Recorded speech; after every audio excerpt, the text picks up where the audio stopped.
సంక్షేమం అనే కాన్సెప్ట్ని ఎక్కువ ప్రచారం చేశారు. అదే ప్రచారం చేశారు, కానీ ఎవరైతే న్యూట్రల్ ఓటర్ ఇటు నుంచి అటు ట్విస్ట్ అయ్యారో 10% మనకి న్యూట్రల్, ఒకప్పుడు 18% ఉండేది.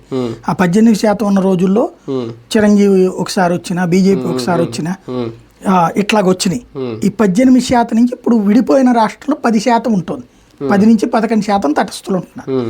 ఈ 10-11% మంది డెవలప్మెంట్ని చూస్తున్నారా, సంక్షేమాన్ని చూస్తున్నారా అంటే వీళ్ళు డెవలప్మెంట్ని చూస్తారు. కాబట్టి వీళ్ళు దీన్నే కొనసాగించవచ్చు. ఆ విధంగా తెలుగుదేశం కూటమికి అవకాశం ఉండొచ్చు.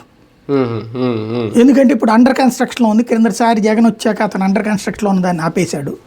కాబట్టి మనం ఇటుకెళ్ళమని, అలా కాకుండా సంక్షేమం రూట్లోనే ఓట్లేసి ఉంటే ఇప్పుడు పేదలు తిరగబడ్డారనుకోండి, ఈ 10 ఇటు వచ్చి దీంట్లో ఉన్న పేదలు 10 అవతలకి వెళ్ళిపోతాయి.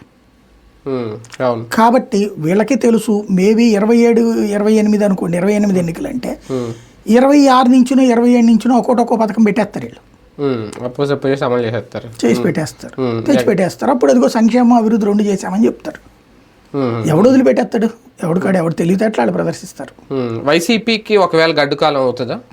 ఖచ్చితంగా ఈ ట్రిప్ ఓడిపోయింది అనుకోండి, మామూలు ఆషామాషి జమిలీ ఎన్నికలు రావడం అనేది, త్వరగా ఎన్నికలు రావడం అనేది వైసీపీకి అదృష్టం ఒక రకంగా.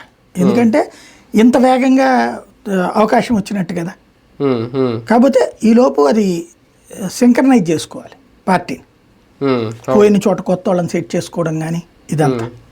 చాలా చోట్ల బలమైన లీడర్లు లేరు ఇప్పుడు, బలమైనటువంటి నియోజకవర్గాలకు సంబంధించిన